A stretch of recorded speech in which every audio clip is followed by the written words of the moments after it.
minutes.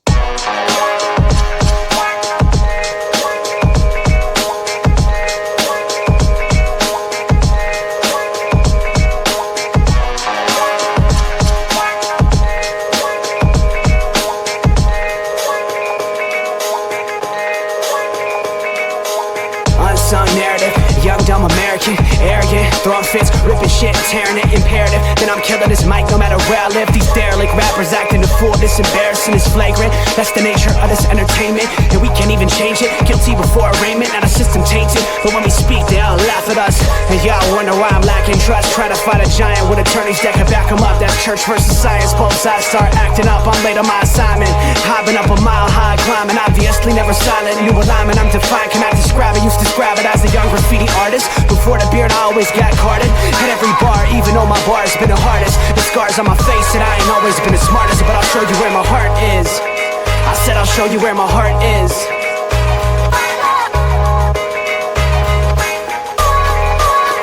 I can show you where my heart's at. See it on my sleeve, even if the beat stops my soul. It's Tuesday. It's Tuesday. It's Sports Tuesday. Nonsense Whiskey with the fellas. Pinky, Robert, how are we doing this fine evening? Oh, dude, it's been an emotional, taxing day, but it's been good. It's been a good day. Okay. Boys, it's been a great day. Robert took his niece to kindergarten. Harmony started her first day of high school. It's been a good day. And she didn't come home crying, so I'm going to take it. That's a win. Nice. I mean, hey, my niece already got sent to timeout, so like, we're moving forward here. We already got it out of the way, so like, we're good now. Yeah. But no, it's been great. Just emotionally taxing. It sucks seeing the little ones get older, but excited for her year. I got a little shout out this evening, boys. We haven't done this in a while. I am drinking some 5280 Breckenridge whiskey. I drank it all. I mean, it's in my glass. This is fine. I prefer the orange over the blue, but try them both. They've got two flavors. The flavor changes a little bit each season. I always think the orange is a little bit sweeter, so I like the orange better. But check it out, 5280 Breckenridge whiskey. Sponsor of the Broncos. Love that. I need to get some. But gentlemen, we got some sports to talk about. We finally had some actual games. I mean, it's preseason, but we actually had games to watch. Just Preseason that way. Is always so exciting until you watch it. And then you're like, oh yeah, I remember why preseason is preseason. I don't know. There's been some good football this preseason. I mean, there's okay, but there's the penalties, the bad offensive lines, the injuries already. Some of the quarterback play, which again, when you've got a bad O-line in front of you because they're second and third teamers, it's hard for you to look good because you don't have a lot of time to think and make decisions. So sometimes it doesn't always allow you to look as good as you should look. So, Caleb, I think you wanted to touch on some overreactions from the preseason official week 1. What's your first thought? My first thought is rookie quarterbacks, the big names that people expected to be like the top picks of the draft, whether they were or not is a different conversation, but those names initially before the draft, I think all those fan bases should feel positive and hopeful moving forward. I think they're in good positions. So Cam Ward and Tennessee, Cleveland and Shador, I think both should feel pretty optimistic. Tyler Shue, probably not feeling that way if you're a Saints fan. I will also say a couple running backs that, again, preseason week 1 overreaction, right? You already forgot Jackson Dart. That dude is going to be phenomenal. Caleb Johnson might be pretty good too there at Pittsburgh. Ashton Denty, bust. Huge bust. Giant bust. Apparently he did have an offensive line in front of him at Boise State. And he's not going to have one in Oakland. And he's going to be terrible. Raiders fans. It's going to be a rough year. Giant bust. Ashton Denty. Jeez Louise. Can you believe that, Pinky? Who would have thought? Well, that's an overreaction if I ever heard. Jalen Milroe, Seattle, you're going to be fine. That's another good one. Looking really solid there in his debut. Shedeur Sanders looking very questionable. We'll see where he goes from here. Okay, please do explain how you think that was not a good game. I mean, there was a lot of vision that he didn't quite have. I mean, he had it in some of the red zone.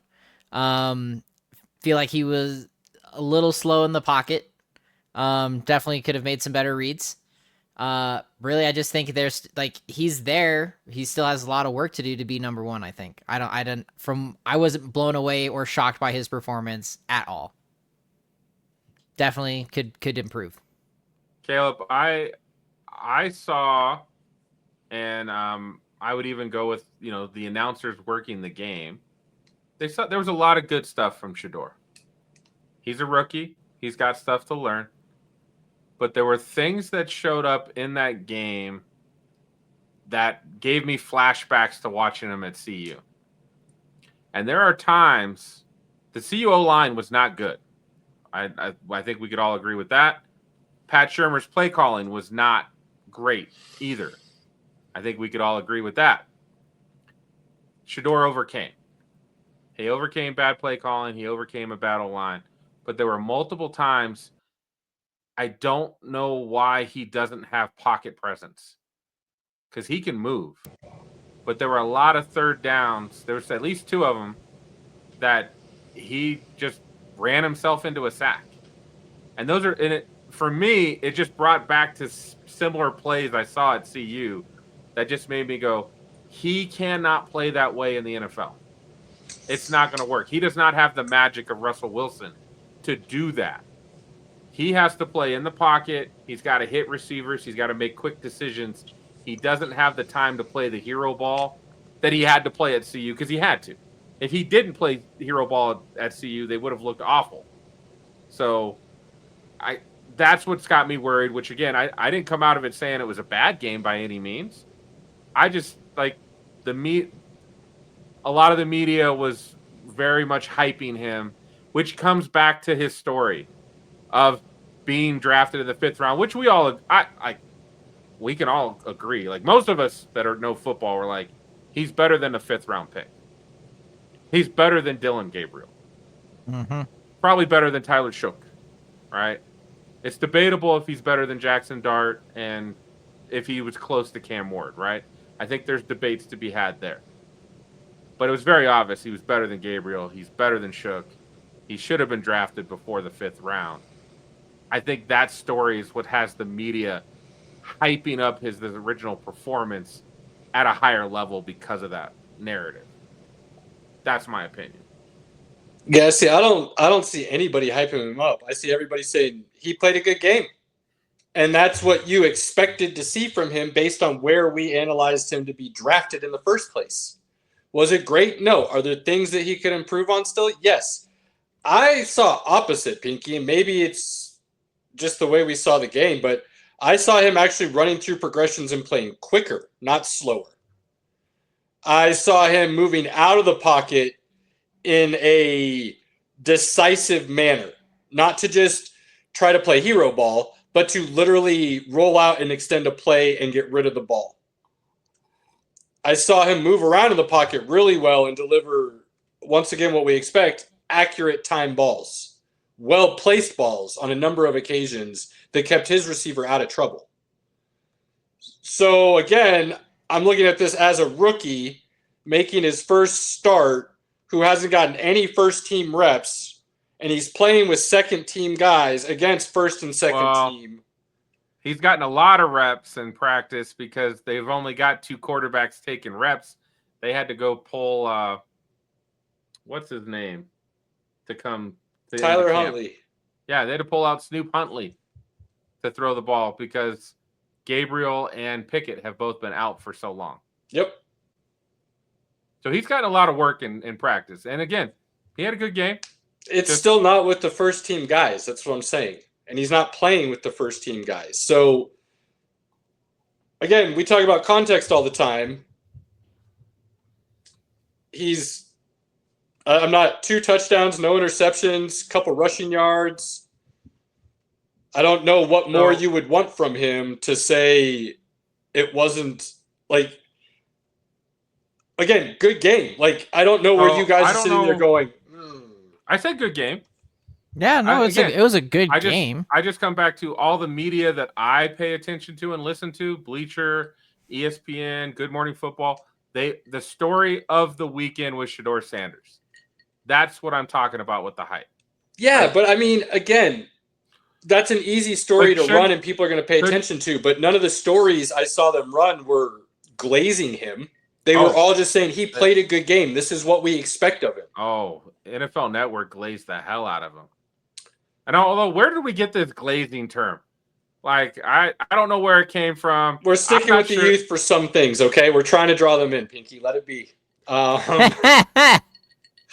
So, like, I mean, I walk away from that performance going, that's QB1 in Cleveland, and he needs as many reps as he can get because there's a legit thing there that you can work with, way more so than anybody else on that roster that you have. So why would you mess with that potential and not run with it? Like, that's how I saw it. Like, he made it very clear. Give me the opportunity, I'm going to shine.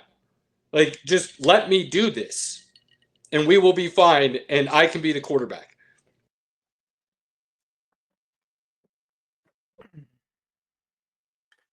Well, I think he will be fine. Joe Flacco's starting. Shedeur's not starting week 1.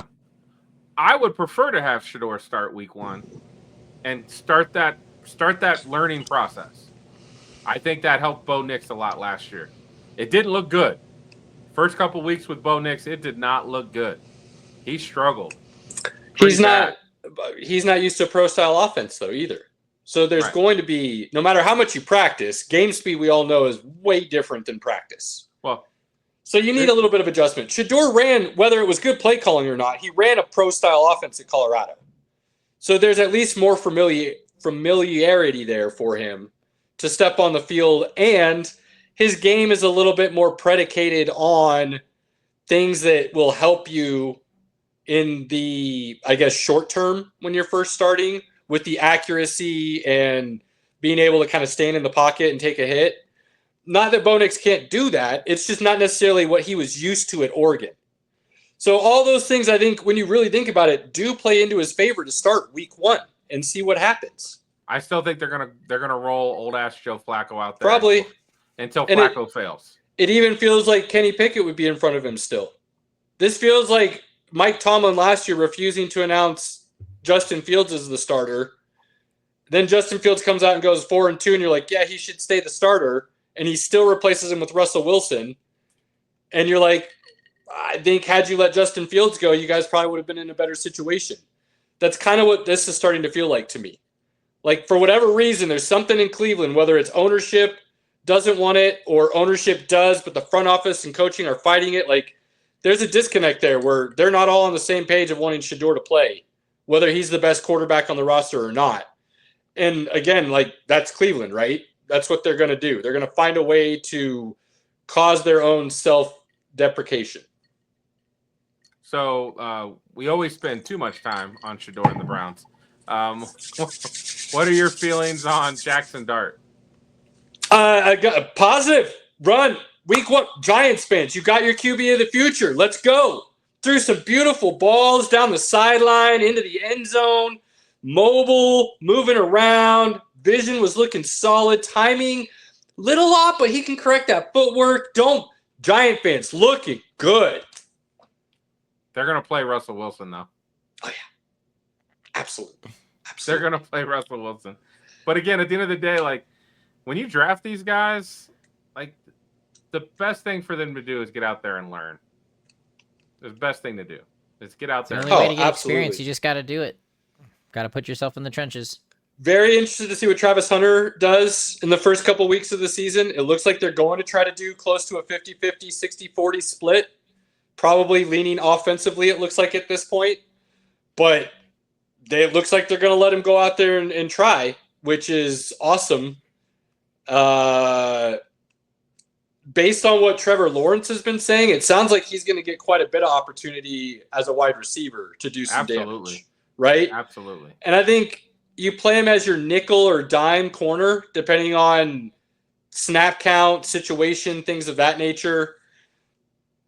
Maybe it goes 70-30 depending on game. Like if you're up and the other team's just slinging it constantly, but you're feeling good, maybe he does sit out a little bit more because he can play offense and you're already winning. Or maybe you're up so big, you can let him run out there on defense mostly and not come back on offense. Like I think the ability to have the chance to switch that up anytime is a wild chess piece for the coach to move around. They, if done right, could be super dangerous. Yeah, I only want him kind of, nickel and dime, third down package. I think he's a ball hawk on defense, which again, he's one of the best wide receivers, so he should be pretty good on defense catching the ball. I don't need him on first and second down playing the run. I don't need that. I don't need that at all. So, and not just because of that play that happened. Like, it didn't matter. He wasn't even close to Caleb Johnson anyways. No, when he dove, it looked more like the photograph that everybody was going around seeing looked like it was a nasty stiff arm. Really, it was more of him diving from like 10 yards away. Yeah. Caleb never even touched it. Yeah, it was, but still, like, yeah, I get what you're saying. Dion wasn't really known for tackling per se either. Right. And he is arguably the best corner to ever play the game. So I think there's a way you could maybe get away with it. But it is interesting. You hear a lot of guys. Travis Kelce has talked about it on his podcast with some people. He would just find Travis Hunter, whoever is guarding him, and just run goes. Or if you're running the football, you're running everything at him. Because you want him to just be like, you're trying to take him out of the game to be able to go both ways without changing your game plan at all. Which, honestly, the way he's talking about it is easy to do. So how does Jacksonville counter that, is going to be part of the game plan as well. If he's going to be on offense, you don't want him just running goes or deep post or deep cross because that's going to wear him down too unless you're getting him the ball. So where do you game script him in? Is it the screens to just get him a touch and let him do the work after? 10-yard, 15-yard slants. It's going to be fun to see what they do. But that one I won't say is good or bad yet. Did I mention Ashton Jeanty? Giant bust. Giant bust. Like, I mean, I don't know what more you can look for after week one of preseason and hope as a Raiders fan that you did the right thing in the draft anymore. It's just got to hope Geno Smith is the guy now and Brock Bowers can ball out again because you're not going to have a running game. I'm sorry. It's just brutal. Just brutal. I think they'll be okay. I think Ashton will be just fine. 3 plays doesn't really, it's not a large sample size. Also, you could say the other team was really keen on Ashton Jeanty. Like they were keen on him pretty bad, which I think a lot of teams are going to do. I mean, you take away his Michael Myers stance. What did you expect? Like, I mean, seriously, Pete Carroll and the guys, Chip Kelly, idiotic. You changed his entire stance before the snap. What did you think was going to happen? You thought that was going to help him and make him a better football player? Bust. Yes. All over. Just Now, he might go down as the biggest bust in NFL history. I'm just saying, after week one of the preseason, that's my take. we did join the Football Frame of Mind podcast on Sunday night, and one of the topics that we discussed was Ashton Jeanty. Boom or bust. Is the hype real? The hype's real. I still think at the end of the day, and I think we talked about it, I think the Raiders could have been better off drafting a really good player at 6 and then getting, at the time, Judkins or Henderson, but now Henderson because Judkins ain't playing. But if they had drafted Henderson, Chip Kelly knows him. I think they would have made their team better had they done that than really taking that swing of if Ashton Genty is not the top 10 running back that they want him to be, that's a pretty big mistake. He is, but that's the problem. It's only talent-wise. If your offensive line is bad, the running back is hard to look good. Look at a la Saquon Barkley with the Giants. Right, which Saquon Barkley with the Giants was 3 yards, 15. And most of that 15 was because he made it happen, not because his O-line blocked for him. So. And then people were like, well, he wasn't worth the pick. Well, no, of course he wasn't worth the pick because we've talked about this. Certain things become a luxury pick, if you will. And if you don't have the foundational pieces, it's going to be really hard for that really high-end pick to do their work. So if you don't have a good offensive line and you go get a rookie quarterback or a really big-time running back, you that may not pay off at all. Now, a wide receiver maybe could help a little bit more because you can get the ball out quickly and things of that nature. Possibly that could be a little bit different. Sometimes pass blocking is easier than run blocking. Who knows? But again, if those foundational pieces are not there to allow you to then build from the inside out, like we always talk about, it doesn't matter what you do. If you have an okay offensive line, you get a really good running back, but your quarterback isn't there. Again, a la the New York Giants. It's going to be really hard for your running back to do anything because even if your offensive line is okay, everybody just loads the box because they know your quarterback can't do anything. Again, you've got to build the pieces. So right now, the Raiders, maybe things get better and their offensive line gels and Geno Smith and everything else is going to be good. I think Geno's fine. He's not a top-level quarterback in the NFL, but he's shown he is serviceable at the very least. So just to be clear, since we're on this topic, we are now covering the AFC West. Like we've moved on into our main topic now because we just kind of made a Raiders transition there. So I just want to make sure I'm keeping up. Well, we were just talking about a rookie and what he did. Oh, I mean, yeah. No. I get that, but I mean, the Raiders are going to be one of the teams they're talking about. So I just want to make did we make that transition since we're now talking about the rookie? No, because Pinky wants to talk about that AFC West last, not first. So no, we're not there yet. I figured, but we just made a sharp right turn into the Raiders, and I'm like, we need to. Well, maybe come to discuss back. How that rookie running back was not necessarily the right pick in the draft per se. Robert, was there anything from week 1 of preseason that caught your eye one way or the other? Yeah, the frickin' Lions are cursed on defense. That's all I have to say about that. Yeah, how did they lose another player or two? They lost their safety. I don't think they lost anybody else. I could have missed another injury, season? but that. Or he just got hurt. This was the man who they stopped the game. Oh, he was like a backup though. Like that's not. No, but still, it's still the Lions, bro. I remember the backup was the main defense last year. Do keep that in mind. He's not the starter. It's not Brian Branch. Jeez, dude. But the Lions have this issue on defense with injuries. Period. Yeah, cold-blooded. And again, you're trying to give me shit, but do keep it in the reality check that the Lions secondary and third defense were the ones on the field by the end of the season. So if we're taking guys out early that are the backups, then we're really fucked. Can't afford to get much thinner than you already were, for sure. But you got time to find somebody else to pull off the street. Listen, I'm not trying to get to somebody else right now. I'm trying to have a solid defense. Any guys that get hurt now, in a couple weeks when everybody gets cut, there'll be some guys for you to pick up. Be all right. Maybe. Usually how it works. Knows? Pinky, you got any? I got one last one. One last really good overreaction for us. But you got any? No. I didn't overreact at all. It's preseason, right? Yeah, you're no fun sometimes. You're just boring and I'm a wet blanket. And yeah, he puts bets on the freaking preseason game. So like, it's one medium or the other. Like you can't have it both ways with this guy. Having a fun, silly little segment here, and Pinky has to be like, no, doesn't want to have fun. Super Fun surreal, sucker. guys. I'm just Fun sucker. He just doesn't want to have all right. fun. Well, since you don't want to participate, I got one more for you.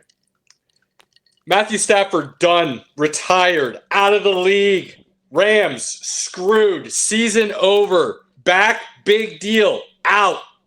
Sorry, guys. I mean, that's not confirmed yet. He got a shot. They said he'd be all right. He got a shot. Yeah, that'll make it all better. Here, just let me. No, it's pretty bad. I appreciate you clearing up that none of that was factual based on the overreaction thought process there that we were going for and cleaning that up for the viewing public. So I mean, the overreactions are so big. There was an article today about the Rams looking into Kirk Cousins. That's how bad it was. So no, well then, see, I'm onto something here. No, but like in all seriousness, that was how I was going to transition, Robert. So a little early, but I got you. Understood. So, all right. I think there is more to this than they're leading on right now. And if I am a Rams fan in all seriousness, I do think it's a big deal because when you're talking about the back and a constant issue, not just like I got hit, it's kind of like sore, I need some time. No, this is like internal structure. Like anybody that has back pain can understand if it's reoccurring like this and they're not getting rid of it and he's taking a shot to just not feel the pain, that is a bigger issue than they're trying to state in their media sessions. Caleb, as old guys that we are, if you were a quarterback on a running team and you are taking the ball from under center, what are you doing every play? Your back's getting turned and potentially getting lit up. You're bending over every play. Everything else you're putting in harm's way for a very serious hit. And it's not if, it is when. It just in that offense, it just is because you're going to try to take that big shot, that big play where you are going to throw the ball downfield, or you make the handoff just a little too late on a blitz and you get lit up because you still have, or the guy thinks you still have the ball. There's a lot of situations there that can go wrong really fast. And it doesn't take much to tweak a back again. It could be non-contact just because he's trying to throw, a 30-yard in-cut dime over the linebacker. And just that torque and that motion of the twist of the back could re-aggravate. So absolutely. Overreacting, his career is over. Yeah. All kind of fun and games with the segment. But seriously speaking, as a Rams fan, I think the organization too should be, if they're not already, legitimately concerned. Because, Stetson Bennett looked okay somehow magically in his preseason game. But nobody expects that to be the situation long term. And if they don't have Matt Stafford, their Super Bowl possibilities, whether you think they're a favorite in the NFC or a dark horse, they still have very legitimate Super Bowl aspirations this year. Those would be done if Matt Stafford is not playing. I think they're less of a dark horse than the Cowboys. I agree. I think they're more of a favorite, maybe fifth down on the list of favorites from the NFC, if you will, rather than a dark horse. But they could be maybe on that line where you could put them in either category potentially if you wanted to, I guess. I think you could argue either one, but I would have them in that top. We agree. With more of a favorite than a dark horse. If Stafford is healthy, but if he's not, oh, man. If he's not, I don't even know if I'd have him in the playoffs. Legitimately. I don't care how much talent's there. I would have no faith in Stetson Bennett to be a decent enough quarterback to get them through the season with a winning record. Dude, Kirk Cousins, baby. Go make it happen. I mean, you're trading for him then. It could work. It could work, potentially. But, I mean, that's still taking a big risk, right? You're giving up the pieces and saying basically we're all in now rather than being able to continuously build the way you had the last couple of years. And that's unfortunate. But, man, that's rough. That's rough because they do have a lot of really good pieces on that team when you look at, especially at that offense. Offensive line's looking solid. Kyrian Williams, legit top-tier running back in the NFL. Puka Nacua. They drafted another tight end. They had Tyler Higbee. Devontae Adams coming into the fold. I mean, their defense, young, but that defensive line was wreaking havoc in the playoffs last year. Their secondary was starting to fill out a little bit with, again, young, but showing experience, and they're legitimately in contention. And while they may not be your favorite, to act like they're, I mean, what did we say they were? And I reached a little bit. They weren't a game away from the Super Bowl. They were 2 games, but they were a play or 2 away from possibly beating the Philadelphia Eagles in Philadelphia. They were in close with the Eagles. So the Eagles had to pull it out to get that win. Yeah, so I mean, that losing your, if you want to say Hall of Famer, I mean, if Eli gets in, I think you have to say Matthew Stafford's a Hall of Famer. They're probably closer to really Hall of Good. Stafford hasn't had the same luck in the playoffs that Eli has, but Stafford's just tons of numbers. Eli's just 2 Super Bowls, right? But Stafford did. I mean, he is part of the reason for sure that the Rams won the Super Bowl. Absolutely. You know, so you got to give him credit there. I would say he's a Hall of Famer, but you want to have the argument Hall of really good, not great. I can see that too. Okay. Look, I hate Eli Manning being in the Hall of Fame. I know going. And I'm a Manning guy. We all know I'm a man. I like the Mannings. I like Eli's commercials. I like Chad Powers. I like Eli beating the Patriots twice. I love it. I love the crap that him and Tom Brady talk back and forth. I love it. He's not a Hall of Famer. He's going to get in. And if he does, Matthew Stafford should get in. Absolutely. So I think the Rams would go from the NFC West favorite, to, without Stafford, probably the last place team in that division. I think that would be fair to say. You're giving the Cardinals a lot of credit. Absolutely. I think the Cardinals would be battling the Rams for last place. I'll go out on a limb and say I think the Cardinals have the potential to be battling for the division this year. Kyler Murray, by all accounts, is fully healthy. He's not recovering from the knee injury that he talked about last year that was holding him back from being able to be as mobile as he wanted to. I do expect Marvin Harrison to take a year 2 jump. Trey McBride might be the best tight end in the league. They've got a solid offensive line. They've got a good running game. We talked about it at the end of the last season, how that defense was starting to look like they were understanding the system that was being asked of them. Looked like the team had bought into whatever the head coach had decided to go with. I think they do have the talent, and I do see them as a dark horse in the NFC. I have no faith in Kyler Murray, and I do not think they'll make the playoffs, and I do not think he is worth the contract that he has. I would move on from Kyler Murray. He's holding them back. It's not that hot. There's a lot of people that think that way. He hasn't done enough, which again could be my bias. Him and Bryce Young are tiny quarterbacks. They are.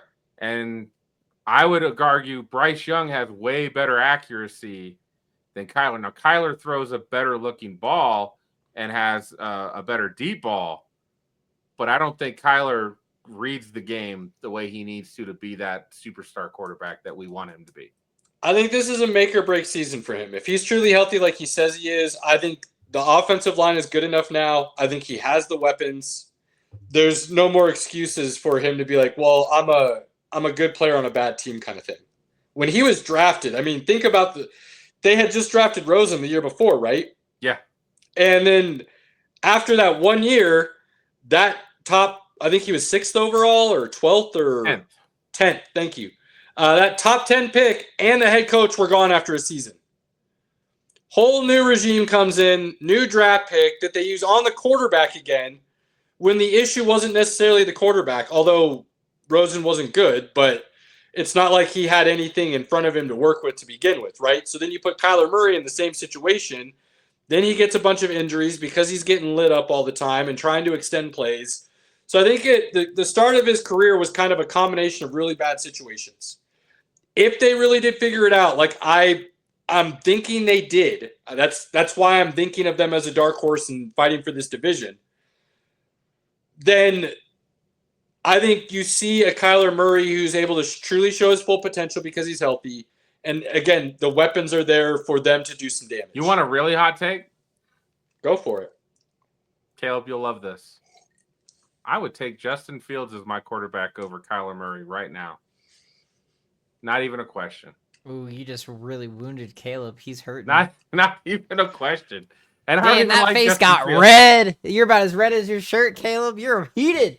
I don't That even blood I don't pressure even know what went to say to that. I don't even know how to respond to that. Damn. Okay. I have not seen it from Kyler. I just don't think he's going to be the superstar that he could have been.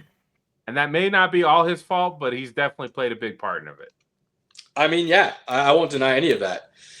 And for anyone who sees this and decides to try and go after me for thinking that's a bad take, possibly, look, I'm a Fields guy. That's why he said it. So I'm not even going to have this debate one way or the other, whether I think that's true or false. I'm just blown away that after all the slander he's thrown at my guy Fields, that is a wild. You're right, Pinky. That's a hot take. That's definitely going to be a hot take for a lot of people. But I think there's going to be the other half. I think that's going to be a split 50-50 probably. Interesting take. And you know what's funny? I think Justin Fields is probably a better leader than Kyler Murray. That is one thing I don't think Fields gets enough credit for that I've talked about a lot. So I'm not going to – I mean, that I would agree with. That one I'll have a conversation with. Cheers, my guy. Hey. As far as the talent and the ability of either or, I'm not even going to go down that rabbit hole because I know I'm a Fields guy. But I'm telling you right now, I fully expect them to be competing for this division. I do not expect them to be in last place, even if Stafford is healthy. And they Robert, could easily. This could turn into a really competitive division, and it could also fall on its face a little bit because of Arizona, Seattle, and San Francisco. Well, Pinky and I are going to see Arizona and Seattle in Seattle, and that's going to be a very exciting game. That'll be fun. That'll be fun. I'm really looking forward to that. But every year, I secretly root for the Cardinals because, like, Kurt Warner used to play for them. That was one of my dad's favorite quarterbacks. So, like, I always have that, like, love to see them succeed. Took him to a Super Bowl and barely lost to Pittsburgh and Ben Roethlisberger. Yeah, like, I hope the Cardinals at some point find their way again. I really think they are also one of the few I'd like to see win a Super Bowl. Not nearly as much as I would love to see the Lions, but I would like to see that. So, and I do agree with you, Caleb. I think this is a big year for Kyler Murray. When I first kind of started dipping the pinky toe back in the water before I met you fine gentlemen, I actually did believe in Kyler Murray and actually drafted him in my little first fantasy that I didn't know what the hell I was doing. I just based it off of numbers. And so I did follow that. And I really think that after everything that's happened, he's walking on thin ice. So I definitely am very curious to see where this season goes. I mean, if Matt Stafford's really out and Kirk Cousins goes to the Rams, I don't know what I'm going to do with myself. It'll be great. For many occasions, not anything like that actually matters in life. So for whatever reason, like my dad he loves the Detroit Lions and he loves the LA Rams specifically. So if Kirk Cousins ends up at the Rams because he went to Michigan State and graduated from Michigan State, that's like a full circle thing for him. And I'd just be happy for that. But otherwise, like, I can't even believe what the Rams' position currently is. It's either they're going to be somewhat very successful or they're just going to drop like a rock. Quarterback play matters, man. So quarterback play matters. We'll see. This is definitely, I think, one of the more exciting divisions for me this season because I know a little bit more about what's going on. So we'll see what happens. I'm looking forward to it. I'd love to just be able to call Caleb an idiot. Nothing brings me more joy in life than that. But usually when you do, I end up right. So those times I almost cherish. Maybe. You might be 60-40 on that. I'll give you that. The Cardinals could have a chance to compete for the division. I could see a way that happens. But that's what I think makes this division interesting, is all 4 teams. It's kind of like the NFC South. Like every year in the NFC South, you kind of don't know what's going to happen. Like I feel like you could make the argument all 4 of these teams should be number 1. 49ers, they're back. They're healthy. Brock Purdy's gotten paid. They got rid of Debo's ass who can't catch a ball. Brandon Ayuk should be coming back. They got Pearsall. They got Kittle still. They got McCaffrey is back. The running game. Trent Williams is back. Bosa's there. Fred Warner's there. Like the defense is there. Defense has Robert Saleh back, who plays a very simple go get the ball. Like his defense is very simple. Aggressive for sure. So 49ers could make some noise when people aren't expecting them to. And what's the big difference with the 49ers? They're not playing a first place schedule this year. Right? So you could absolutely make the case for the 49ers getting back to where they've been in the past. They normally, in previous years, they've had a good year, a really good year, and then the next year had a bad year. Normally it was quarterback getting hurt, like Jimmy Garoppolo was getting hurt. So that caused the problem. But that's kind of been Kyle Shanahan. They have a down year, and the next year they're really good. And then they have kind of a down year, and then they're really good. So who knows what's going to happen? They are an older team as well, right? They got a lot to figure out. I'll be honest, fully expect Christian McCaffrey to have a full season healthy and play. Everything I've read from him and the reports and everything else this offseason makes it sound like last season it's like a one-off. He's a new dad, isn't he? As well? Yes. Yes, he's a new dad. Yeah. Mm-hmm. So he seems to think for whatever reason, the injuries and stuff, like his body's good, that specific issue is not going to reoccur. He'll be fine to play the whole season. So unless he gets a major like knee injury like he had in the past, shouldn't be an issue. I expect him to be fully healthy the whole season. That offensive line is super thin. Super thin. It's not the same dominant offensive line it once was. That wide receiver room, super thin. Ayuk's coming off. He's not even a year removed from completely tearing like everything in his knee. If he's back playing before November, I'll be amazed. And he's not going to look great, even when he does come back. Juwan Jennings is having, it seems like every other day I read a story of him having a soft tissue injury. If that's happening in preseason, those tend to linger through the season. That's really bad news. You know what that is, right? He's trying to get a new contract. Maybe, but at the same time, even if they're not necessarily injuries that would prevent him from playing, now you're taking all this time off and not going to be in true football shape, and you're probably going to end up with one of those injuries, right? That's like always how it seems to work out. So then now you're relying on Ricky Pearsall. Maybe a good receiver. I don't think he's a number one. Kittle is maybe the best tight end in the game. Could be argued in that. But he's got some injury issue history where he gets dinged up, nicked up, and he doesn't play maybe every game of the season. So now Brock Purdy, you're relying on him to be the dude. Do I think he's capable of it? Yes. But if you start thinning out all his weapons again, it doesn't matter who you are, you're not going to look great. So then you start relying on that defense. Well, there's some names on that defense, but like Pinky said, they're older. And they are thin. They didn't reload in the offseason. They tried to just basically almost get back to where they were last season because they had to cut a bunch of salary and they're going to try to reload again next year. It looks like in rebuild. So I'm looking at San Francisco as potentially being in the bottom of this division because while their schedule is going to be great, they almost need everything to go right their way this year to be just at maybe 10-7.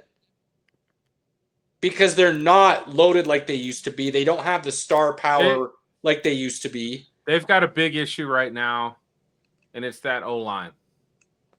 Outside of Trent Williams, their O-line is very meh. And that's maybe being nice. And that's the problem. If Brock Purdy is not a guy that's going to be amazing if he's not protected. Yeah, you got to give him a little bit of time because his game is kind of dependent on he's really, really intelligent at reading the field, knowing where to get the ball, reading the play, dissecting it. He's really good at that, and he's an accurate quarterback. But he's not going to be the guy who's insanely mobile and extends every play and gives you a chance that way. So you're absolutely correct. And if you can't get your run game going, yeah, Christian McCaffrey can still do the same thing in the short passing game and open it up still and stuff.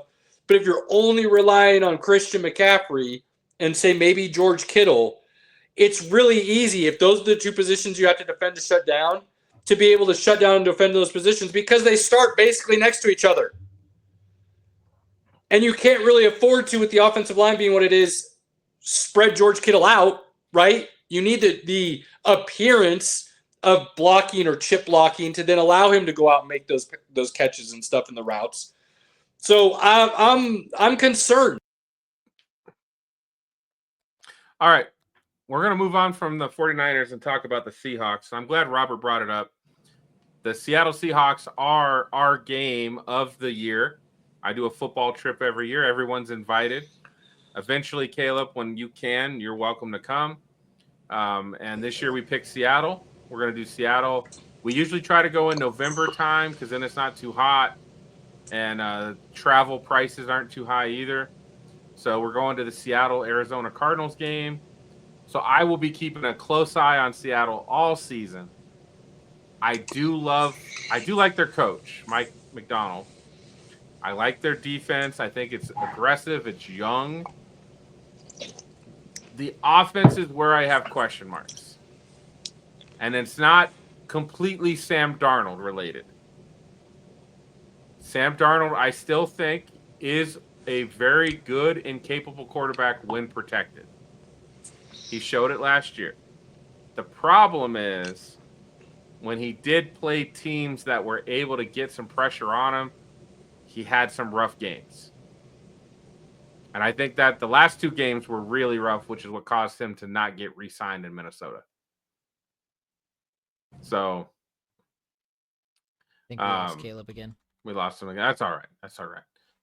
He'll come back, I'm sure. So that's where I've got the concern.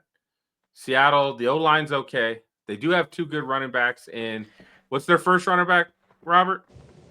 The Seattle's first running back? Yeah, you should know this, man. This is a softball. He went to Michigan State, bro. Come on. Oh, I don't know this one. Kenneth Walker III. Oh, you're right. Man. You're right. And then they got I didn't Zach know he was Charbonnet. at Seattle. That's my bad. Yeah, they got a pretty good running game. Jackson Smith and Jigba is the truth. He's awesome. But outside of him right now, we're hoping on the ghost of Cooper Kupp to come back. They let Noah Fant go, so they don't really have a great presence at tight end. I think they drafted a tight end, if I'm not mistaken. I just can't remember which. Arroyo out of Miami. Arroyo. You should know, Pinky. I mean, he's a little raw. Arroyo's a raw. Caleb, I appreciate you. Thank you. I got you, my guy. We all have our days. Jeez. I mean, I know where Estrepo and Cam Ward went, okay? Well, And Damian because Martinez. you have dark fantasies with Cam Ward. Like he's your boy. No, man. Me and Cam Ward are not friends right now. What he did to us in right that now, bowl game. I mean, sure, but like you still talk about him like he's your boyfriend. So like it's okay. I mean, we'd hang out. Sure. All right. So Seattle, I'm really interested in. They're also almost every team in this division has that. Like, if this happens, then they should be really good. I could also see it going bad too. So That's why it's gonna be the most entertaining to watch. I think. I think you can make a legit chance for Arizona, San Francisco, and Seattle to all finish equally. Whether you want to pick them to win the division or finish last. I think you can make a legit argument where all of three of those teams could see that happen. I think the storyline is going to be Matthew Stafford and the Rams. Because if he plays, they're the clear favorite and everybody else is the dark horse and needs something to go perfect for them to win the division. If he's out, I don't think there's a question that they're probably last and hoping for good things where everybody else is then fighting for the division depending on how things fall. So I think that's one of the reasons why this is arguably the most interesting division in the NFL this year. Also because, like Pinky was talking about, you've got 3 teams with a whole lot of unknowns, but all have upward trajectory. It's just which one has, they're all varying degrees. Is Arizona the best upward trajectory? Is it Seattle and we're just waiting to see it? Is it actually San Francisco and everybody's kind of counting them as maybe having a down season this year? But really, they're in a much better position than everybody thought they were. I don't know. I expect Arizona to be the best out of that group this year, personally. I just really do like what I saw from them last year, especially on the defensive side, building with the young guys. And I think the offense is going to have a lot of weapons to work with. And if Kyler Murray is telling the truth and he's truly healthy and feeling good, I'm going to choose to believe that, which makes that offense even more dangerous because he specifically talked about using his legs more. And we know if he does that, he's one of, if not the best runner in the league, potentially. So we'll see what happens. But the cool thing about the West in both divisions this year is the fact that both divisions are going to be super competitive. We just talked about how the NFC side is going to look and how much parity you could possibly see there outside of the Rams potentially. The AFC might not look much different. Now, there are some question marks because the Chargers just lost maybe the best tackle in the league in Rashawn Slater. How long he's out is a different story. Dude, he's out. No, I don't mean this year. I mean, is it just a 1 year and he comes? Sorry, I could have been more clear. Is it just 1 year and then he does come back looking like his old self and he's good? That is a nasty injury. Yeah, he tore that shit off the bone, man. Dude, for a tackle, a left tackle, that movement is very much a big deal. He loses any of that little foot speed or anything, that completely alters his abilities. Like, huge deal for San Diego. Let me get the jar out here real quick. My bad. Man, huge deal for LA Chargers. It's been so many years since they changed to LA, and you still do that every year. Every year. It will never go away. Can't help it. And I don't hate it, baby. I love it. Sorry, guys. Sorry. I put my money in the jar. I apologize. Shame. So, Caleb, I'm going to make one change here. Not that I was about to say Oakland. Not that the Vegas Raiders cannot make the playoffs. I don't think they can win this division. Well, that's what I was going to say. And I apologize, kind of got hung up there with the offensive line, but the Chargers, because that's a big loss for them. But they're still a really talented team that's going to be okay, I think. It's just is going to move the needle a little bit for them. What I was going to say, though, is the difference between this division and the NFC West is in the AFC West. I think the Raiders, to me, are clearly the bottom of the division this year. I don't think they truly have an opportunity to fight for the division title like the Chargers, the Broncos, and the Chiefs will. So I look at them as, let's call it the Rams without Stafford.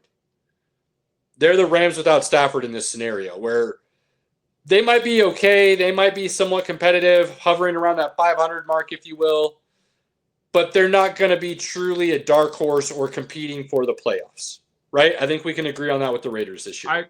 I think I see a path, and I hate the Raiders, that they could compete for a playoff spot. Ooh. But I just don't think they can. They cannot win the division. They could they go 10-7? Yes, I'm not predicting that myself, but I could see a way that could happen. They've got a really good coach. Geno Smith's not awful. They have a stud running back. Their defense is not amazing, but it's got some pieces to it. Max Crosby's great. I mean, I wish Max Crosby was on a different team so I could root for him like wholeheartedly. You could call him the best defensive player in the league, and if anybody argued with you and called you an idiot, I would say you just aren't watching football. You don't understand what that guy's value truly is. Without any help, Max Crosby literally gives your quarterback nightmares. No matter who he's playing. My favorite video of Max Crosby is the one from last season playing against the Broncos. Oh, yeah. They can't hear you. When he was telling Bo they don't know the play. They can't hear you, Bo. Yeah, so I think the Raiders have a couple pieces here and there. They just don't have enough to fill it out and make them truly competitive. Right.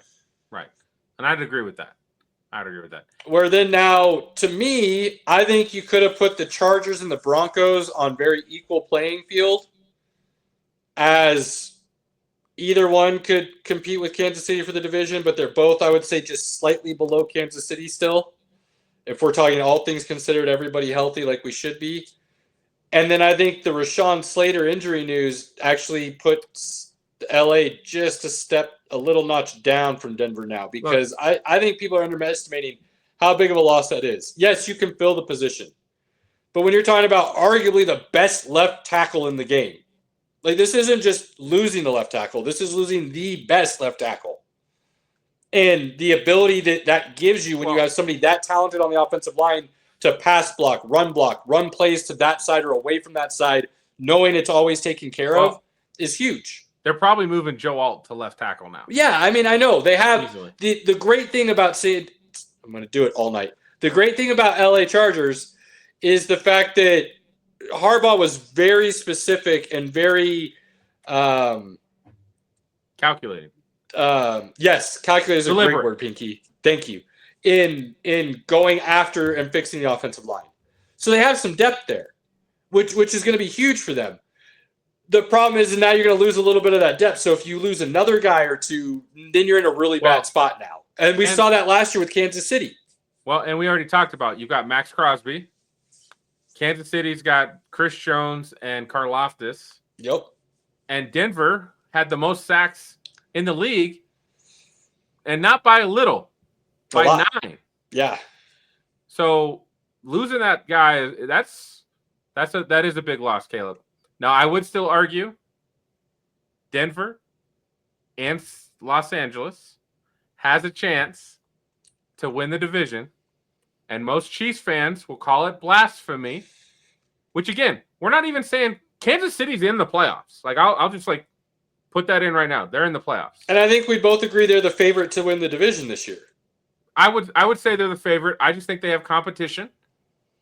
And one of the things they have is they have a first-place schedule. They play Baltimore. They play Houston. I think we all play Houston this year. But what's the other one? They play Baltimore. They play Buffalo. The Broncos don't play Buffalo. They don't play Baltimore. Right? That's a big deal. And I think their NFC opponent is a first-place opponent as well.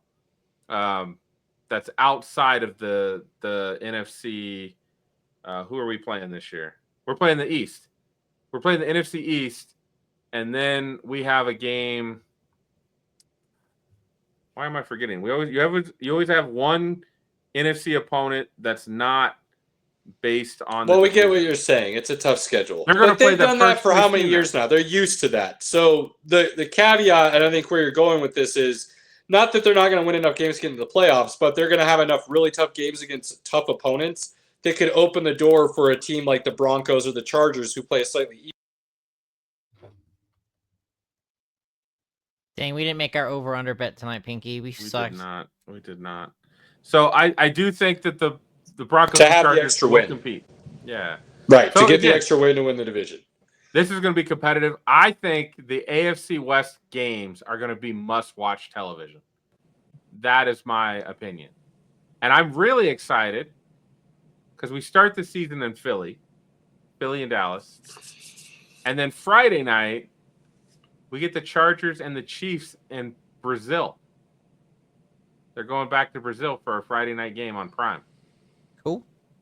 That's a great that's what I want to see to start the season. Can the Chargers overtake the Chiefs week 1?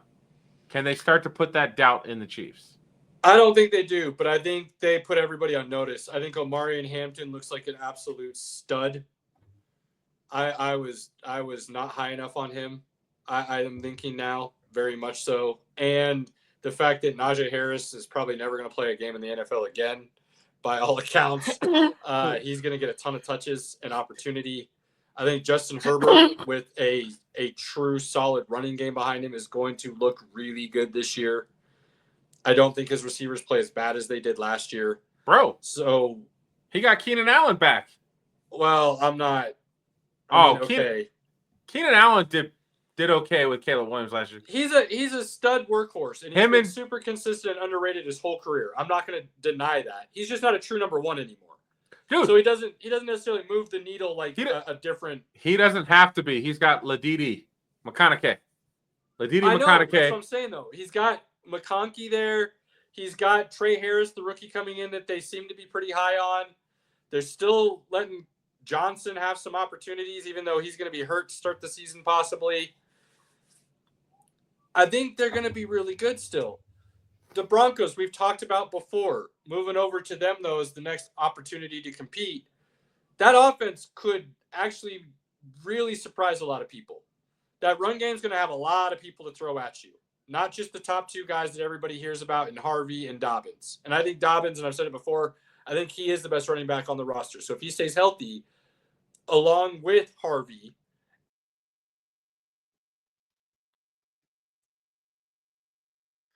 I would agree. If Dobbins is healthy, that dude's 5 yards a carry, and he's a big play machine waiting to happen. I'm excited for Dobbins because I don't think he has to carry the load. So I think we can help him, and I'm hoping our strength and performance staff, which has done a pretty good year, had two good seasons, can help him stay healthy. That's what I'm hoping for. Only a minor injury last year, too, that only cost him 2 weeks. So talent-wise, he's the best on the roster is where I was going with that. So then if you can, like Pinky said, then bring in Harvey, who's could be insanely explosive, you're going to have a dangerous running game along with all the other guys behind them that are capable. Well, not great, but capable. And once we get to the red zone, if we can actually, we could not run the football in the red zone last year. Right. If we can run the football, it's going to be tough. Then you look at, okay, there's still a lot of question marks at the wide receiver position. You're absolutely right. Sutton is steady and a solid vet who's underrated. Evan Ingram looks like he's capable, but he's had some injury issues in the past. Can he play a full season? Can he repeat what he did 2 years ago in Jacksonville? If so, huge pickup for Denver, but a question mark nonetheless. Then who's going to be your number two? Is it the rookie Pat Bryant? Is it Devon Bailey? Is it Franklin? Is it Mims? A lot of guys there that could take it, but you need one of them to step up. It looks like one of them will, given the opportunity, and then you have a bunch of dudes then who can be 3 and 4. So there's a lot of question marks, but they're optimistic question marks in Denver that a lot of people are feeling are going to go positively, which is why people are predicting them to kind of take that jump and keep moving forward and allowing Bo Nix to be a year 2 jump as well. I'm going to get Robert back into the conversation, though. Robert. Yo. Why is Denver going to be successful this season? Oh, man. Got the big D. No. I mean, they got the big D. I mean, the defense is killing it. And they signed a lot of big contracts in the offseason. And if you can control the defense and you can get your offense scoring points like we know Bo Nix is going to do, you can't really lose here. Something that the Bengals should be taking notes of, but they somehow forgot. So, talking about the Bengals tonight. No, but the Denver defense is going to be pretty damn awesome. Can we pay Nick Bonito? I mean, Nick Bonito's getting paid before the first game. It's happening. Got to pay that man. Got to pay him. The price tag's only going up, man. Every week you let him go out and get almost 3 sacks in the preseason, the price tag's going up. Pay that man his money. Can't pay everybody. They can pay him. The odd man out is John Franklin Myers. Unfortunately, he was a really big part of the defensive line last year. He's not getting repaid. They've already put a lot of money in contracts in the defense, not a lot on the offense, and I think that's what they're looking at right now. Is they know they're going to have to start putting money into those offensive contracts, and how do they balance that? But they don't have anybody on offense that's up for a contract, though. Besides I know, Sutton. But they're going to. So you have to pick and choose. You can't keep everybody. That's been proven. So is Bonita the casualty where big name, but just can't pay that if you want to be able to pay offensively in the next 2 to 3 years? They're paying Bonita. I'm just saying, man, it's not that crazy of a thought. You laughed in my face and called me an idiot when I talked about Dallas and Micah Parsons and trade possibilities. And you told me I was absolutely foolish. And now we're in a position where it's a legit possibility. He's not going anywhere. No, I don't think he is either. But the fact that it's even in a conversation. But it's only a conversation because Jerry Jones is a freaking moron. And he What allows else us is to new? get to this point. Yeah, but still, I said all of that back then and why there were reasons to just go ahead and make it happen.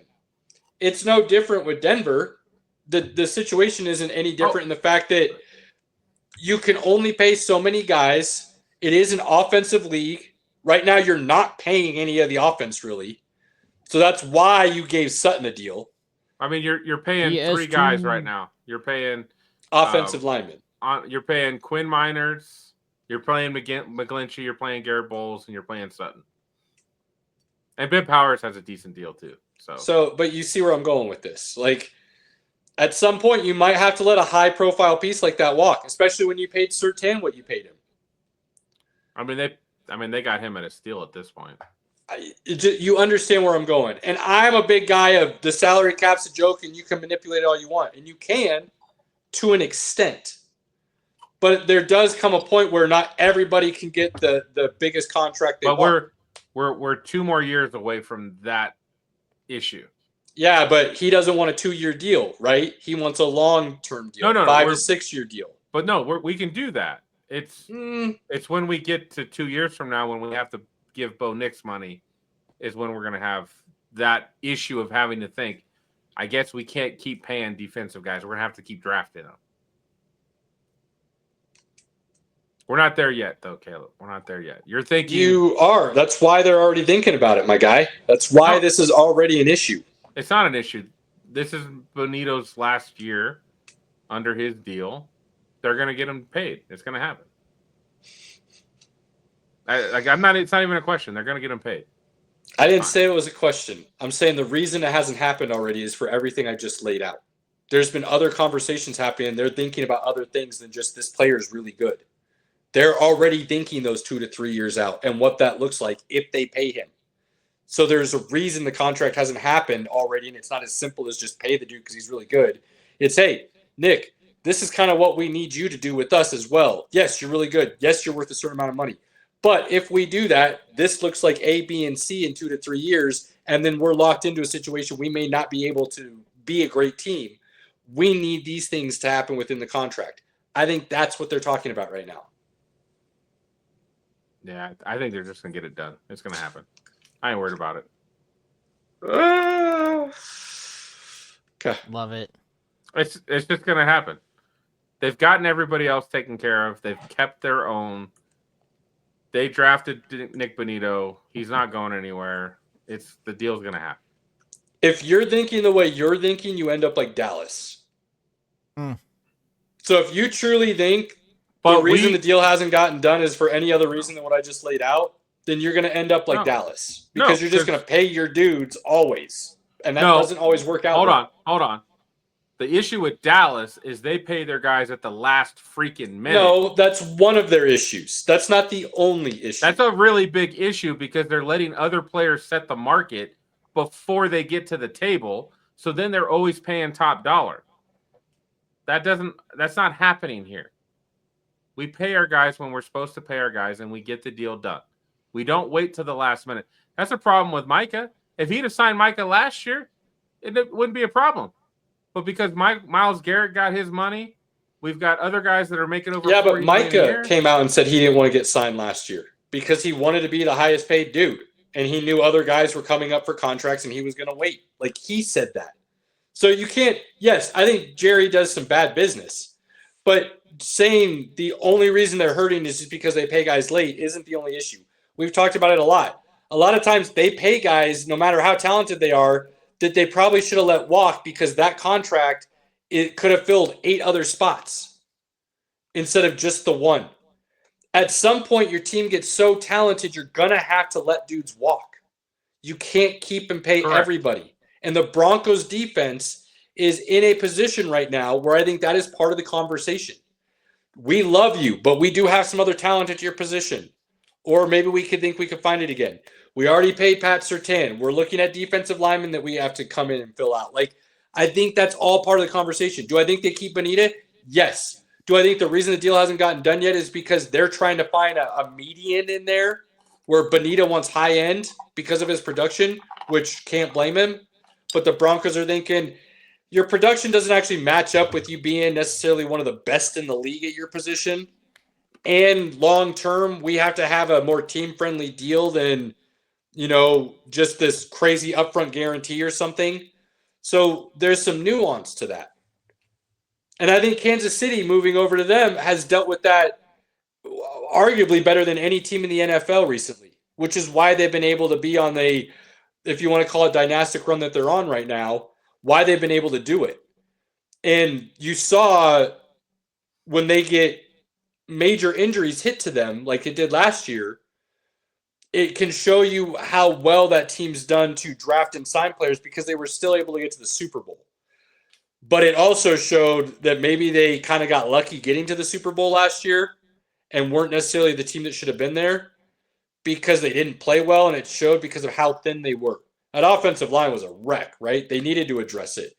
They did. They got what some said might be the best left tackle in the draft, but because of his injuries, fell. But talent-wise, might be right there at the top. If he's truly healthy, they revamp that offensive line running. All the guys, their wide receivers come back healthy. Their running back come back healthy. Travis Kelce seems to be rejuvenated, but whether that's possible or not at his age, that's a different story. Father Time still usually wins those battles. But if all their wide receivers are healthy, maybe he could be more dangerous because he's not having to carry as heavy of a load.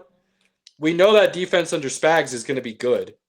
Maybe not great, but they're never bad, right? So they're going to be competitive in that regard. Patrick Mahomes is Patrick Mahomes, and Andy Reid is Andy Reid. I mean, Kansas City is in a position to run it back again, but I do think they have more question marks now than they've ever had in the past because their wide receivers are injury prone. They just are. And your number one is coming off a knee injury.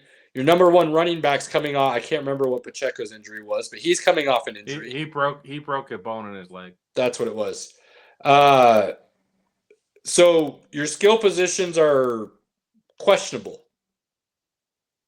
Your offensive line is still questionable, even though it looks revamped and ready to go. There's still some question marks there. Left guard's not great, and right tackle's not good. So, you're asking your quarterback again to carry a very heavy load that he's obviously capable of. But if he doesn't have playmakers, I think you've seen across the league now what happens when teams have true playmakers and their quarterbacks put in that position. They have a much easier time of being able to score points. They move the ball a lot more efficiently. If Kansas City can't move it efficiently and they can't score a lot of points, I don't know that their defense is quite good enough to carry them like it might have in the past for stretches. And if they lose guys for long stretches of time, I think they're in trouble. They've been but pretty we like to lucky. take all things considered. Everybody's healthy, right? Everybody healthy. That offense could be number one in the league. That legitimately team, number one in the league. Hollywood Brown, Xavier Worthy, Rashee Rice running on the outside and the middles. Travis Kelce still there to control that 10 to 15 yards. Pacheco runs like an absolute monster. Like that dude's looking to hit people, right? Marshawn Lynch Jr. almost. Kareem Hunt proved he's very serviceable. Noah Gray as a second tight end showed last year he can play pretty well. They've actually got some dangerous pieces, and Patrick Mahomes has shown with Andy Reid's play calling, when you give him those pieces, he's gonna do a lot of damage. So if they all things considered are true, you could be looking at Kansas City as one of the top 3 offenses in the league next year. Thingy, what are you thinking? You were gonna say something. That's the AFC West. Let's bring Robert back in and let's talk some nonsense. So I'm going to first start this off since we're running out of time. Next week, be prepared. We are going to be talking sequels and remakes. What movies deserve what? Why? So that'll be next week's topic. So we will need to carve out 30 minutes. So I want to make sure we get through that. This week, it's kind of light. We're going to have a lot of stuff to talk about next week. already with that. But Alien Earth arrives. It is doing fairly well with critics and reviewers right now. The first 2 episodes are out on Hulu. Caleb, I know you could give a care less in the world about Alien, which is fine. It's just not my cup of tea. I've never gotten into it, so it's not like I can review it and say it's awful or good or bad. Like, it's not that. It's just not my. And that's totally fine. Just watch Aliens movie, and then you've seen everything that's good. You'll be fine. Not gonna happen. Yeah, it's not gonna happen, dude. I told you, I promised you, I will eventually within this year watch Predators. I will by the end of the year. I think I might have originally said by like August, but with everything else going on, not Predators. Watch Predator. Yeah, whatever. We'll watch your stupid movie, Pinky. Okay. And if I put an S on it, just be happy I'm watching the goddamn movie. Well, if you watch Predators. You're watching a really shitty movie. There's one. So it's like Fast and the Furious and the Fast and the Furious. I didn't know that. It's the Predator. It's Predator. Predator 2. Predators. The Predator. All right, fair. Yeah, no, it's terrible. And then now it's Predator, Killer of Killers. Like, yeah, we're going down a whole rabbit there. Thank you for trying to save me, then, sir. Thank you. My bad. Apologies, good sir. So, but big Alien buffs like me, I'm very excited. I'm really looking forward to these, the series. So far, Hulu and Fox have not missed with the Predator and Alien franchises in these last few outings. This is FX, right? Yeah. Yeah. FX usually does pretty solid stuff. FX has the movies. FX. Yes. FX has the movies. Man, I haven't heard that in a long time, Caleb. And I'm not that old. So really, really excited about this series. First 2 episodes are out tonight, so I'll be hopefully posting a review tomorrow, if not on Thursday. Peacemaker starts next Thursday, Caleb. Remember what we said last week. We're watching it live, so no excuses. So I will watch it live in the sense that I will watch it weekly. It may not get to be like that. The day no, it doesn't need to be the day it comes out. Just by Tuesday. Yeah.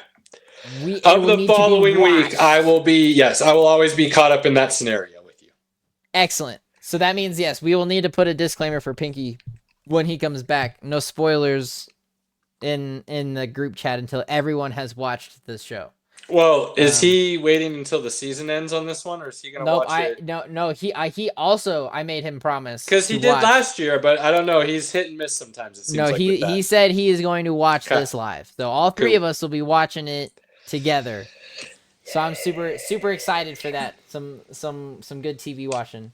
But yeah, man, like nerd stuff is kind of dialed down for like the next couple of weeks. Then we're gonna have a bunch of other things. We're getting back into the school season, so all the TV shows and whatnot are coming. So, really excited for a lot of the other movies and TV shows coming out this year. So we'll keep that going for a while. Caleb, but you did also finally see Superman.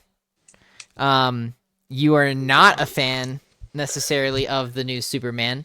So I think it's a good movie. I don't think it's a bad movie.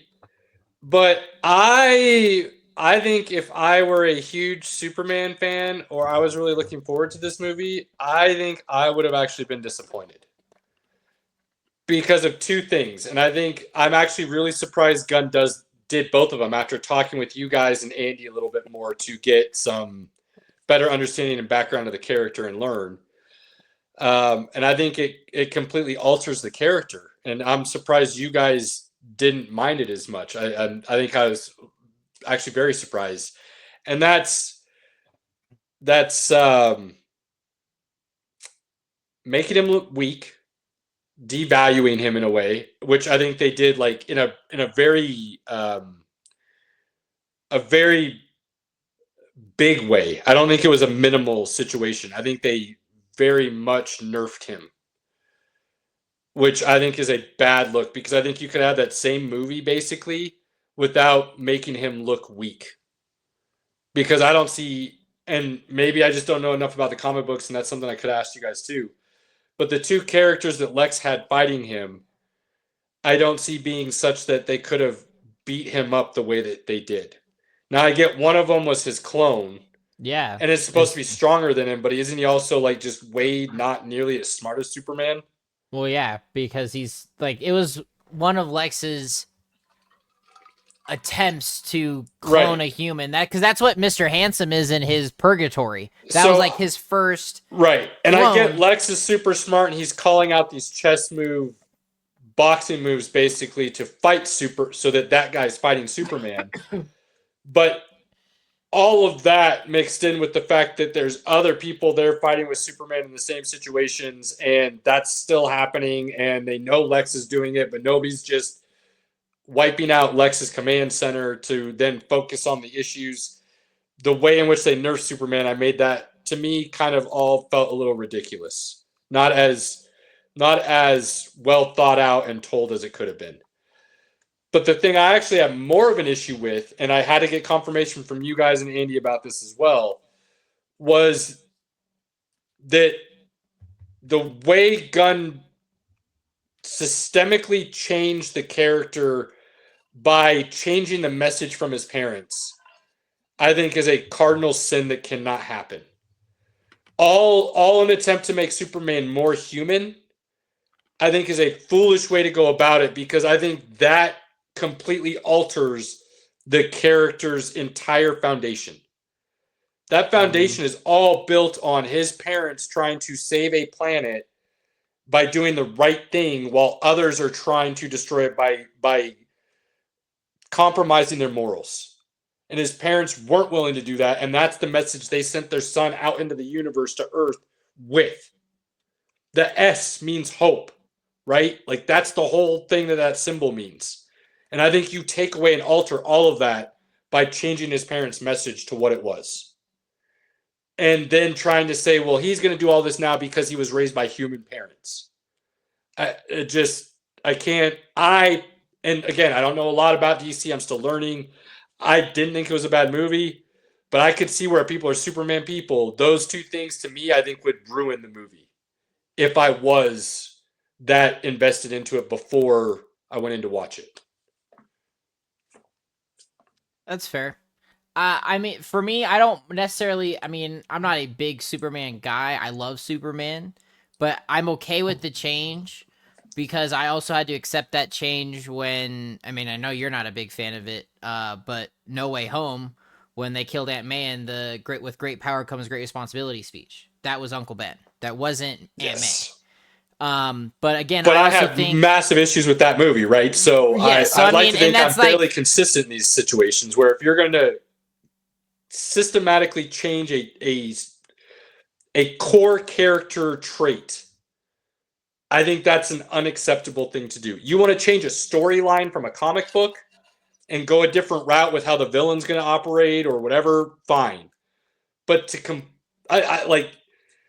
and maybe I'm wrong. Maybe I'm thinking too far into this. But based on what I know right now, it feels like you are changing a core character trait of Superman to fit the universe you want to portray. And I think it should have been rethought and changed your universe a little bit to keep the character true. Yes and no, because that's also where you, at some point, you put yourself in a box. And that's one of the few things that I do respect the Superman movie for, is that it is taking it in a bit of a different direction for the character, because this is, in a sense, a Superman that hasn't been told to some degree, but still by the end of the movie, you still have that sense of Superman is hope. It doesn't matter where he started, he still is the symbol of hope, and that's where you have the kid holding the flag up, and he's still going, Superman, Superman. And then, yes, it was Guy Gardner who shows up, but again, Superman sent them.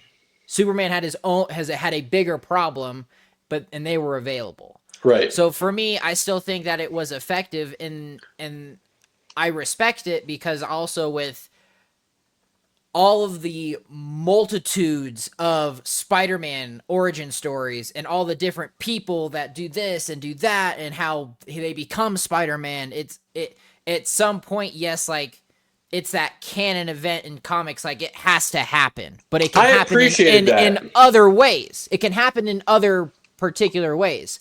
And since this is a a junior Superman. Like, he's only in his third year of saving the world. He's still learning those limits and testing those things and learning about himself to where, okay, this one moment doesn't define him.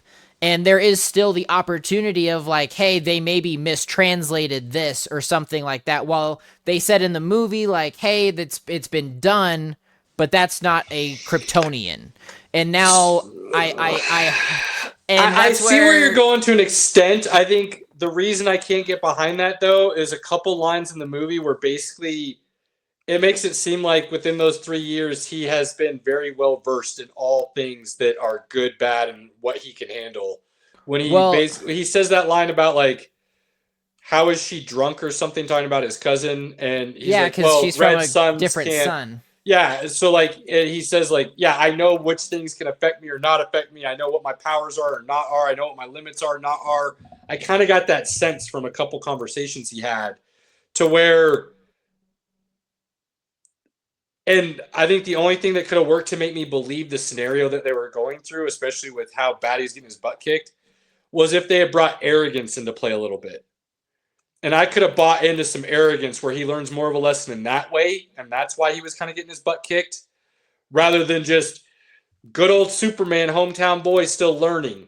Like, well, again, all these Space Force people from galaxies far away, but you're getting your butt kicked by the same villain for the last 3 years who's outthinking you with a dude who is just maybe as powerful as you, but can't think for himself. Like, I don't know, man. That's part of that clone, though. Like, he is always meant to be all powerful, but dumb as a rock. Right, and I get that. Like, so that, again, that's normal. I couldn't see him getting his butt kicked. Just for me, the way in which it went about didn't feel believable, and that was the problem. But I also feel that that's where a lot of people are missing that key element of the story is up until that point, Superman's never lost. And how do you deal with loss when you're this invincible human? You're this, again, Superman that can do anything and everything and not even, like, you can get shot and you're fine. He takes the time to save the squirrel. Superman can do the impossible. But whenever the impossible becomes possible, now you as a person have to reflect and go, okay, how do I do this? Sure. And that's why I think, like, yes, Gunn did weaken Superman, but that also gives that comic element back into it that the Snyderverse didn't have, is that Superman can still lose. And he does lose in the comics. Not frequently, not very often, but he has those moments of loss. And I think it could have been done better. Again, I thought it was a good movie still, right? So I didn't hate the situation because I understood why it was happening. I just felt like it could have been done a little cleaner, better. But I can't get past the changing of the parents and the message. I can't, like, I don't even understand why that was necessary. Like, I would have found a better arc to turn the world against Superman, a better story, deep fake, whatever, like something, because like that's just, it feels. We're still cold. in year It one just of the feels DC really verse. cold. I think it's an effective change, and it really it grounds Superman as a person and not as a god. Were you not entertained? Shut up, Piggy. Were you not entertained? That's not what we're doing right now. Yes, we were entertained. However, I think that's a lazy, weak cop out. Then, if that's what you're going to go with, It's Pinky. not a lazy cop out. You've got the fourth iteration of this character in film. So you have to change certain things. No, you can change certain things. You don't change core traits. This is what everybody was getting mad at Snyder and others for doing with those characters. I don't understand why Gunn is getting a pass for it. Because if that's what you had to do to be able to tell your story for the movie, then I feel like you're a lazy, weak writer. Because you're completely altering the character to fit the narrative you want to tell so that you can make him look weak. That's really what it was. I disagree with you wholeheartedly, but it is what it is. Is that not, though? Would you not agree that that is a character trait of Superman? Yes, I'm not going to disagree with you. That is a core trait. However, as Pinky said, there has to be some give in the story. Now, Gunn is not getting a free pass, but it's the way that he told the story that you still don't lose that core element of what Superman is and what he stands for. But isn't part of all of that what he is and what he stands for being proud to be Kryptonian still too because of his parents? He's proud to walk from two different places. He's not proud to be from Krypton because he never was on Krypton. Right, but he like calling himself Kryptonian, he accepts like that is. I mean, yes, but so he walks. Why would you do that worlds. now though? Like to say I walk from two different worlds now, you can't really do that anymore. No, he's more human than most people. Yes, he's more human than which is I think he chooses to be human. Yeah, I'm good with that. But why do you choose to be human? Now it's because my parents lied to me. No, I mean that was the whole point of the monologue. It's the right thing to do. Caring about everybody is the more punk rock. Again, that for me that was the whole message of the story. And I Gunn did it very well. Now again, I disagree. I do take issue with some of the change to his parents, but again, by the end of the movie, Superman is still Superman. He became who he was still meant to be. And that is still going to echo throughout the rest of the DC adaptations of him. All I saw at the end of the day was Gunn put Superman in peril. There was moments throughout the movie you thought Superman might lose. He introduced a character flaw that has never existed in Superman before. There is a doubt within Superman now, whether he's accepted that he's human and he's going to be this great person because he chooses to or not. There is now this doubt that will always linger there if that is who he truly is, if that's what he wants to be, or is he going to turn now? Like, I don't like. To me, that's a tough one to get over. But self-doubt is also one of the. But self-doubt is one of the main core traits of Superman. I know. I'm saying the way in which Gunn is forcing that now, though, is a forced self-doubt now, not a natural of my abilities, of all the things I'm going through. Now there is this. My parents said I should just take over the world and rule them.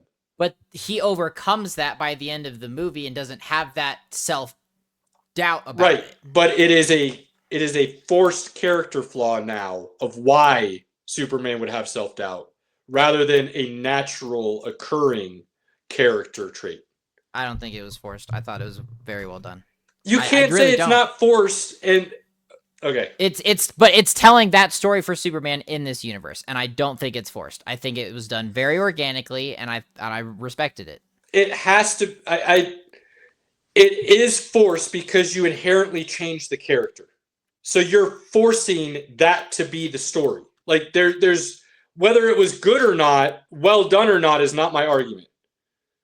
But he forced a character trait that was never there for the character. And I think that's a wild thing to do with something of this. And I'm not saying it's good or bad right now. It could play out really well for the universe he's trying to tell and really set up DC for a lot of good. I know there's a lot of things that were changed with the MCU. I kind of learned the MCU and everything backwards, though. Movies, and then I started going back and learning more about the deep dive comics and the true character development and learn where the differences were. So it didn't affect me as much. That's why Superman doesn't really affect me as much, because I didn't really know. I'm just talking from a somewhat objective viewpoint where I could see where that is a huge issue and why I'm starting to hear more people say they don't like the movie than I originally was hearing when it first came out.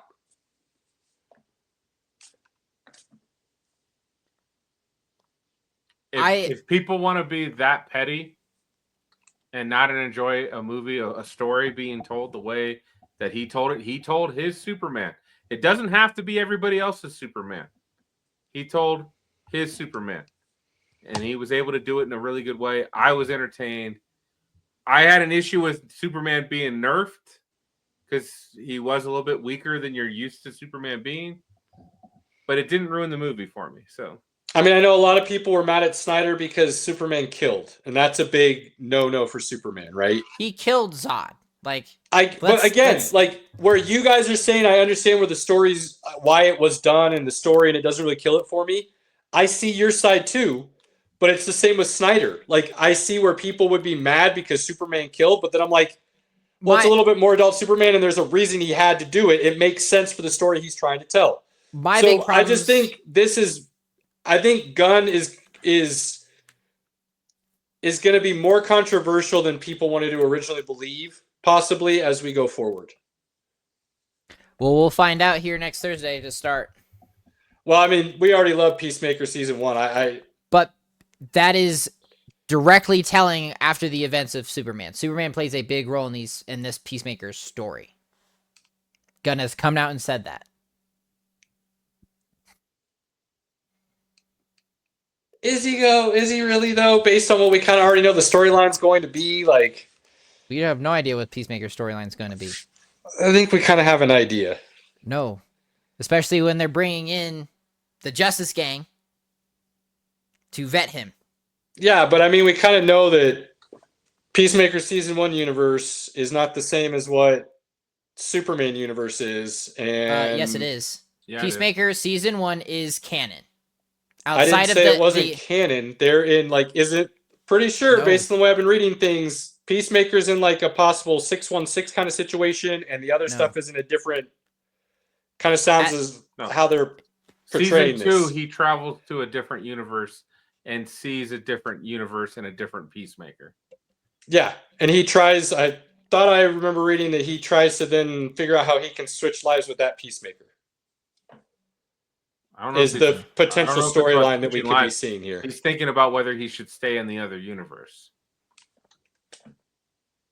So, yeah. I think we've kind of heard what the story might be. Whether it goes that way or, how it's told is up for interpretation for sure. But well, we're going to be talking about it 2 weeks from now we'll after see. we get through the first episode. So, reactions to come, ladies and gentlemen. All right. Well, Caleb, what's your final thought? I am having a really hard time not drinking the Kool-Aid right now. Really hard time not drinking the Kool-Aid, fellas. I gotta get off my team blogs right now a little bit here and take a little bit of a break because the amount of sugar in the Kool-Aid right now too is just ridiculous. Like, I'm talking diabetes, real heavy diabetes with the amount of Kool-Aid I'm drinking right now, and I'm trying not to, but it's hard. It's It's okay, man. Nebraska's not going to be great again. It's fine. It'll be okay. You keep talking like that, and I'm going to put bad juju on the Broncos just to make you feel as bad as I do. No, man. Careful with that. I fully think Nebraska will continue to be competitive like they have been the last 2 seasons and still find a way to shit the bed. Don't make me curse us up, Pinky. Don't make me curse us up. You keep trying to be mean, and I'm just going to bring you down to my level. I'm that petty. I'm not being mean. I'm trying to help you not drink the Kool-Aid. If you just understand that they are going to be competitive and not really mean anything by the end of the year, which is what they've been doing, I think you'll be just fine. And then if they do end up doing something, you'll be so happy. Can't do it. Versus the other way around, when you're thinking they're going to be something great, and then you realize they're not, and then it's just awful. If you just think they're going to be here, and they end up here, you're going to be really awesome. I mean, if I was born into just here and not here, it might be a lot easier to do. Man, you've been living it for the last 20 years. How much worse do they have to be to get you to understand that that's not going to happen? Bro. They lost to Michigan State. They're not that bad. You guys keep acting like they've been like this, like, one-win team for the last 20 years. That's not what they've been. The last 2 years, they've been good, but not good enough to where you want them to be. There was only literally a 9-year stretch where they were actually really bad. And that was from about 2010 to about 2019. Hold on. If they're not in the playoffs or in national championship contention, they're bad. No, because again, and this is what I was getting mad at you with the other night, telling me they're not a blue blood anymore. They haven't been bad enough long enough to get kicked out of the blue blood conversation.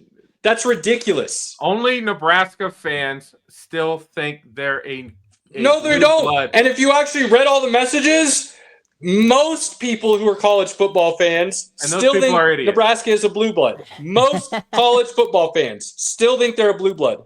You don't get kicked out for just 10 really bad years, Pinky. 20.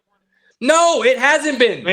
They haven't been relevant in 20 years, and you know it. That's just not true. It's simply not true. Absolutely true. It's not. Even under Bo Pelini, they were good. They were in the Big Ten championship. Hold on. Good and relevant on a national stage. Oh, my God. Championship-wise, like they were. If you're playing in the Big Ten championship, you're still relevant, Pinky. No, you're not. Dude, the Big Ten got lit up this morning about, thinking they're hot shit. Just because you made a championship game does not mean you're nationally relevant. Yes, it absolutely does. Okay, so 1 year. You're saying relevant to win a national championship and nationally relevant. Those are two very different things. Very different things. They were nationally relevant of every single year. You could count on Nebraska being in the top 10. You could count on Nebraska being in the national title picture. Up until 2001.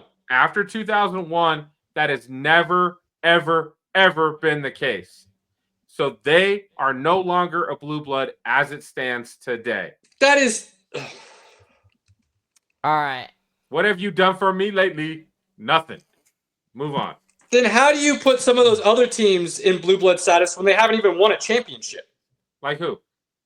Miami was up there. Florida State was up there. Anymore. Florida State's not a blue blood. They were on that list. They both suck. Move on. Who else you got? Who do you make a blue blood then? What do you have to like? You only count like the last decade as a blue blood, and that's the only requirement. A blue blood is consistent success over time. So then Alabama wasn't a blue blood, and then they got back in with Nick Saban. Yeah, absolutely. That is not how this works. Well, that's how it works for me. What are your final thoughts, my man? Or did you give them all? Any? Caleb already shit on Superman. He's already drinking. I didn't shit on it. I said it was good. I can see you guys made it sound like it was this fabulous, almost flawless movie, and I watched it and I could see. We did not say that. You guys were talking it way up. Way up. Great. It was a great Superman movie. It is not a perfect movie by any means. It has several flaws. You guys go back and watch that tape. You had no negative things to say about it. I don't have any. None of these conversations I have nothing that negative I just had to say came about up it at all with you guys. I was entertained. They were not issues for you. The things I just talked about were not issues for you. Because I still thought they told a good story. I still thought they told a Superman story, period. Right. However, that's what I asked for. I asked for a Superman story. And again, it did everything right for Superman outside of, this message. And yes, the underpower thing, sure, but he's going to get more powerful. That is why he is a year 3 Superman. That's why we have a year 2 Batman. They don't know shit as superheroes right now. They don't. So, and again, by year 5, Batman gets Robin. And even then, Batman doesn't know shit.